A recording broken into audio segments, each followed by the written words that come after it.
ഏറെ സ്നേഹമുള്ള സഹോദരന്മാരെ, സഹോദരിമാരെ, അള്ളാഹുവിനെ സൂക്ഷിച്ചുകൊണ്ട്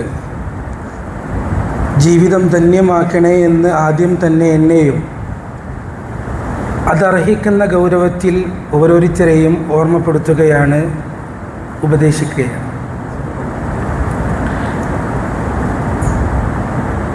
വിശുദ്ധ റമദാനിൻ്റെ ആദ്യത്തെ 10 നമ്മളിൽ നിന്ന് വിട പറഞ്ഞിരിക്കുകയാണ്. നമ്മളതിൻ്റെ രണ്ടാമത്തെ 10ലേക്ക് പ്രവേശിച്ചിരിക്കുന്നു. ഈ ഒരു റമദാൻ നമ്മുടെ ജീവിതത്തിൽ ഒരുപാട് മാറ്റങ്ങൾ കൊണ്ടുവന്നിട്ടുണ്ടാകാം.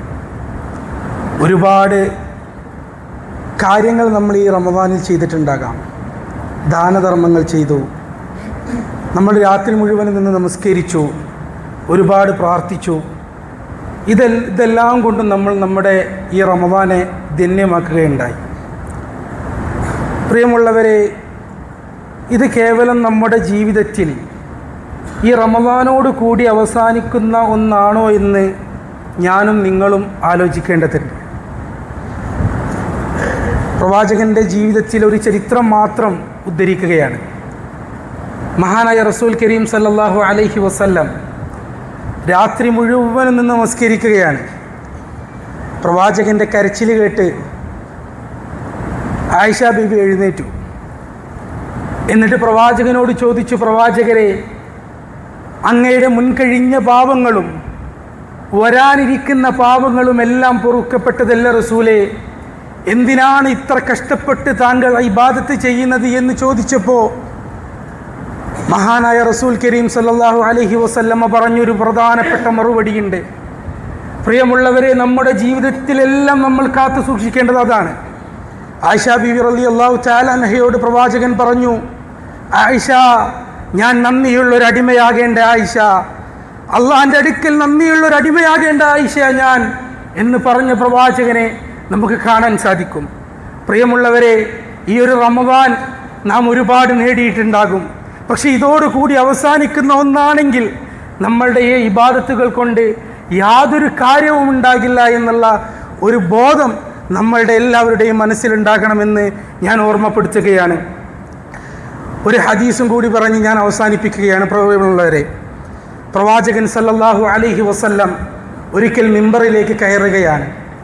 മിമ്പറിലേക്ക് കയറുമ്പോൾ പ്രവാചകൻ സല്ലല്ലാഹു അലൈഹി വസല്ലമ ഓരോ പടിയും ചവിട്ടുമ്പോൾ ആമീൻ ആമീൻ ആമീൻ എന്ന് പറഞ്ഞു.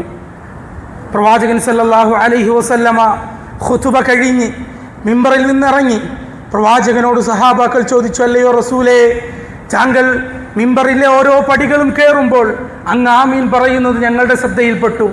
എന്തിനാണ് റസൂലെ താങ്കൾ ആമീൻ പറഞ്ഞിട്ടുള്ളത്? അവിടുന്ന് പറയുകയുണ്ടായി, ജിബ്രീൽ അലൈഹിസ്സലാത്തു വസ്സലാം എൻ്റെ അരികിലേക്ക് വന്നു, എന്നിട്ട് 3 പ്രാർത്ഥനകൾ പ്രാർത്ഥിക്കുകയുണ്ടായി. അതെന്താണ് പ്രിയമുള്ളവരെ? ഒന്നാമത്തെ പ്രാർത്ഥന, ഒരു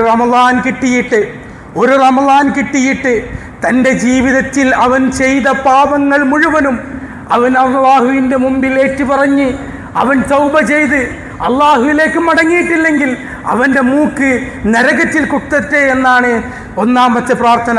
പ്രിയമുള്ളവരെ, റമളാനോട് കൂടി അവസാനിക്കേണ്ടതല്ല ഇബാദത്ത്, റമളാനോട് കൂടി അവസാനിക്കേണ്ടതല്ല സ്വതക്ക, റമളാനോട് കൂടി അവസാനിക്കേണ്ടതല്ല ദാനധർമ്മങ്ങൾ. നമ്മൾ നമ്മുടെ ജീവിതത്തിൽ ഉടനീളം നമ്മൾ കാത്തു സൂക്ഷിക്കേണ്ട ഒന്നാണ് എന്ന് നമ്മൾ എല്ലാവരും അറിഞ്ഞിരിക്കണം. അതുപോലെ തന്നെ രണ്ടാമത്തെ പ്രാർത്ഥന എന്താണ് സഹോദരന്മാരെ? ആലോചിക്കണം. ഇവിടെ പ്രായമുള്ള ആളുകളുണ്ട്. പ്രിയമുള്ളവരെ, രണ്ടാമത്തെ പ്രാർത്ഥന എന്താണ്? എൻ്റെ മുന്നിൽ വിദ്യാർത്ഥികളുണ്ട്, നിങ്ങളറിയണം എന്താണ് ആ പ്രാർത്ഥന. റസൂലുള്ളാഹി സ്വല്ലല്ലാഹു അലൈഹി വസല്ലമ ആ പ്രാർത്ഥനയ്ക്ക് ആമീൻ പറഞ്ഞു. ജിബ്രീൽ അലൈഹിസ്സലാത്തു വസ്സലാം പ്രാർത്ഥിക്കുകയാണ്.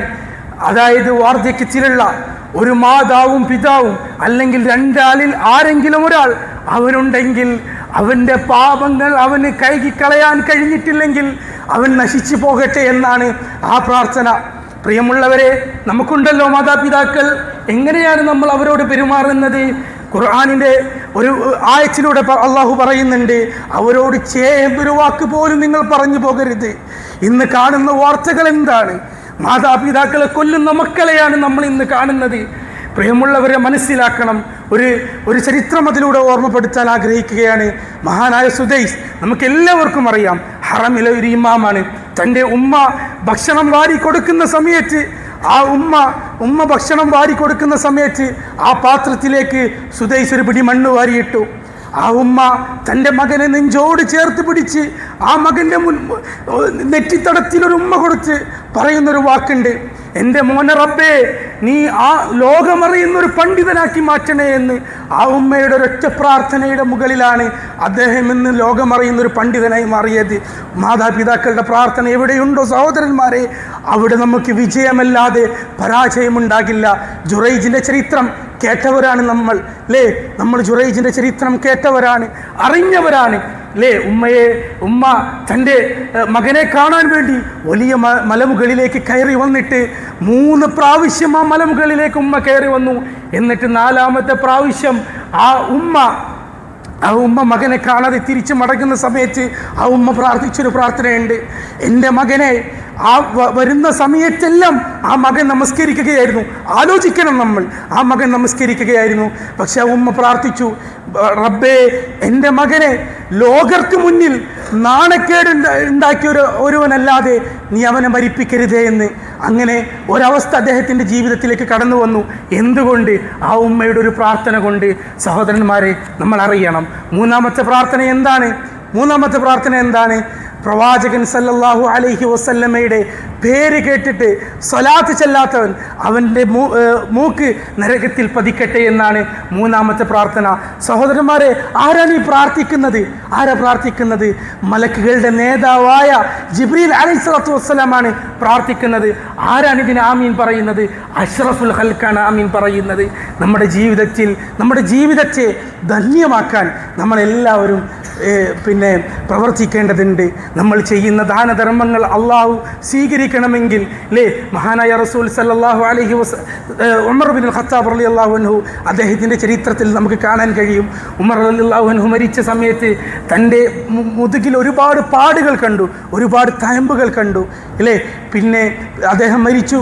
ഒരുപാട് വീടുകൾ പട്ടിണിയാകാൻ തുടങ്ങി, ഒരുപാട് ആളുകൾ വിഷമിക്കാൻ തുടങ്ങി. എന്താണ്? അങ്ങനെ ഖലീഫയുടെ അടുത്തേക്ക് ആളുകൾ വരികയാണ്.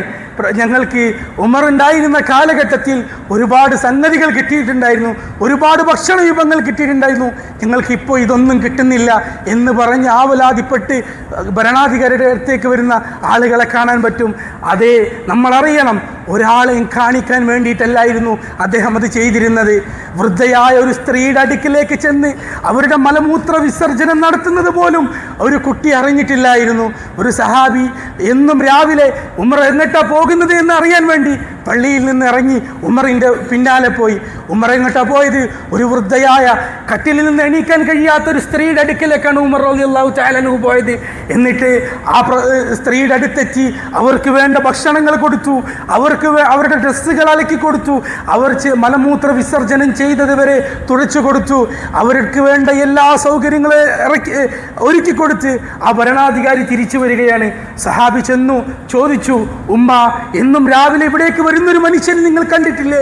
ഉണ്ട് മോനെ, അവൻ വരുന്നുണ്ട്, എനിക്ക് വേണ്ടതെല്ലാം അവൻ ചെയ്തു തരുന്നുണ്ട്, എനിക്ക് ആവശ്യമുള്ളതെല്ലാം ചെയ്തു തരുന്നുണ്ട്, ഭക്ഷണം തരുന്നുണ്ട്, ഞാൻ മലമൂത്ര വിസർജനം നടത്തിയത് ആ മകൻ തുടയ്ക്കുന്നുണ്ട്, എല്ലാം ചെയ്യുന്നുണ്ട് മോനെ.